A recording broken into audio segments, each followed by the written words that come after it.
ကြားဖြူအကြောင်းမင်္ဂလာပါဒီဗီဒီယိုမှာအလွန်ရှားပါးပြီးအလှပအပြည့်ရှိတဲ့ကြားဖြူအကြောင်းကိုပြောပြပေးပါမယ်ကြားဖြူဆိုတာအမျိုးအစားအသစ်မဟုတ်ပါဘူး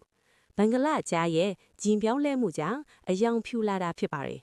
ဒါကြောင့်ကြားဖြူကိုတဘာဝထဲမှာအလွန်ရှားရှားပါးပါးပဲတွေ့ရပါတယ်ကြားဖြူရေကိုအယောင်ကအဖြူရောင်ဖြစ်ပြီးအနက်ရောင်စင်းတွေပါရှိပါတယ်